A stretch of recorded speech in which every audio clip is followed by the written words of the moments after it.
Hey coucou! Alors comme tu as vu dans cette vidéo, je me suis en mode cocooning parce qu'en fait il fait super froid dehors, mais j'adore ce temps parce que déjà il y a un ciel bleu magnifique. Ça fait des semaines voire des mois qu'on n'a pas vu ça en Bretagne. Clairement, pareil, il n'y a pas de vent, ce qui est très rare en Bretagne. Et voilà, il manque plus que la neige pour faire un bonhomme de neige et on est au top du top. Et en plus, c'est dans ces moments-là où en fait tu dis qu'est-ce qu'on est bien de travailler à la maison, franchement. Bref, on n'est pas là pour parler météo, mais de la peur de manquer de compétences quand on veut lancer son business en ligne. Et donc, si ça te parle, eh bien, je t'invite à rester jusqu'à la fin de cette vidéo. Allez, on commence tout de suite après le générique. C'est parti!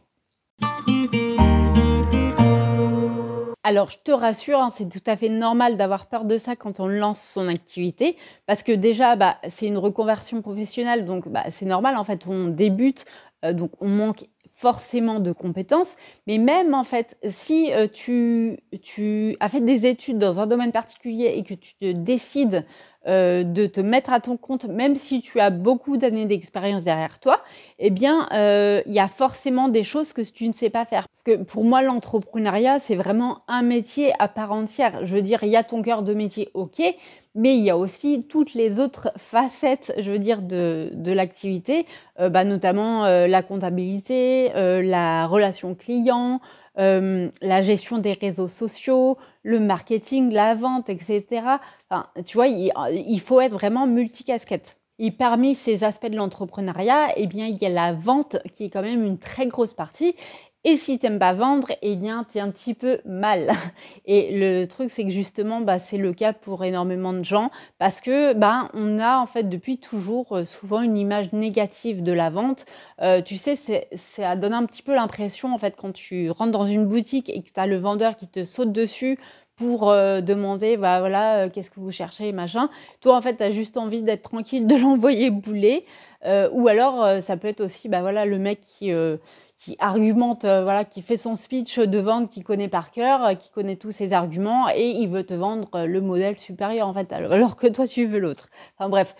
Du coup, tu dis moi j'ai pas envie d'être comme ça, donc au secours, j'ai pas envie de vendre. Heureusement, je te rassure, il y a autant de manières de vendre que de vendeurs. C'est-à-dire que t'es pas obligé en fait d'adopter des techniques de marketing, de vente, enfin, je veux dire qui sont en tendance ou que tout le monde utilise. En fait, on parle de vente authentique. Alors même si ce terme il est assez un peu employé à tort et à travers.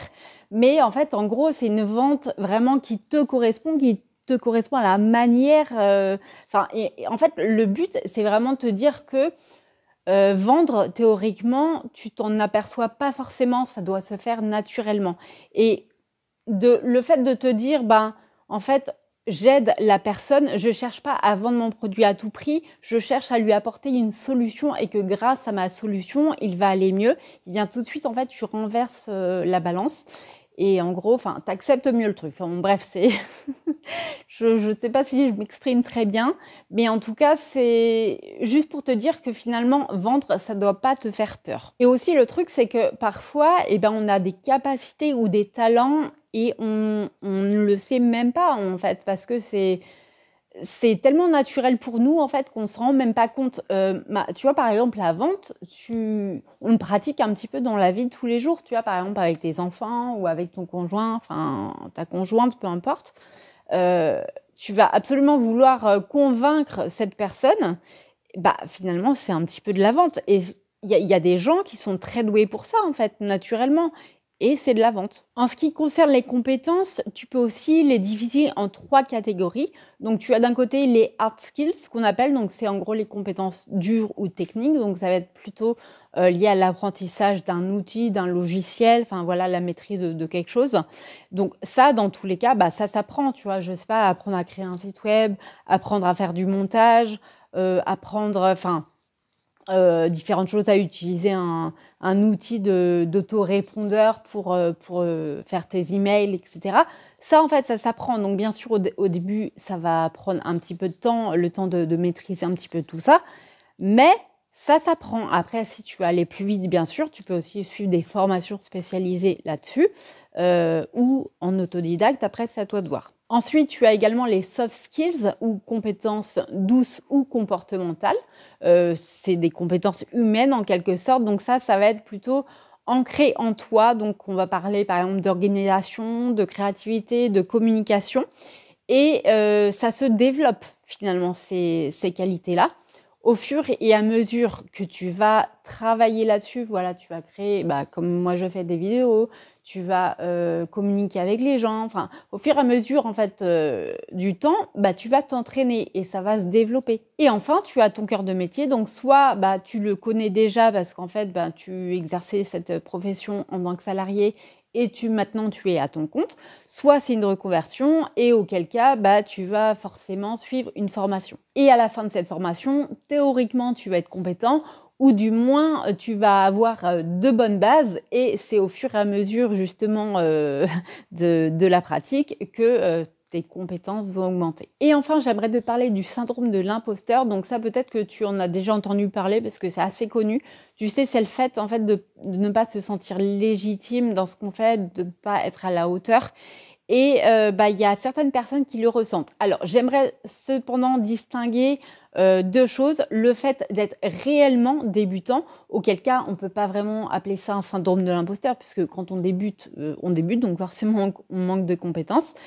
Et tu as le syndrome de l'imposteur véridique, qui là en fait même après des années de pratique, eh bien on a toujours ce sentiment en fait de ne pas être capable, d'être un petit peu une imposture en fait, que les autres vont remarquer, que finalement vont regretter un petit peu de collaborer avec nous, tout ça. Et ça en fait ça peut être lié à plusieurs facteurs. Soit en gros ces personnes elles sont un petit peu trop perfectionnistes, soit elles ont l'habitude de changer régulièrement d'activité, auquel cas elles se retrouvent souvent débutantes et du coup c'est un petit peu un mode de fonctionnement, un mode de pensée. Soit ces personnes ont un faible estime d'elles-mêmes, ou alors elles ont un côté un petit peu multipotentiel, à faire plein d'activités différentes et finalement à pas se sentir expert dans tout et à être un petit peu débutant dans tout. Mais en tout cas, il faut bien se dire que le syndrome de l'imposteur, il ne reflète pas forcément la réalité. Bref, tout ça pour te dire que le manque de compétences, c'est tout à fait normal et que heureusement, tout s'apprend. En fait, voilà, effectivement, t'as pas juste ton cœur de métier à apprendre, il faut être multicasquette, mais que ce soit des compétences dures, des compétences douces ou ton cœur de métier, tu vas pouvoir développer tout ça en cours de route. Donc, merci d'avoir suivi cette vidéo. N'hésite pas à mettre un petit like ou un petit commentaire et me dire est-ce que toi aussi tu as peur de manquer de compétences. Et en attendant, je te souhaite une excellente journée, soirée et je te dis à bientôt. Ciao!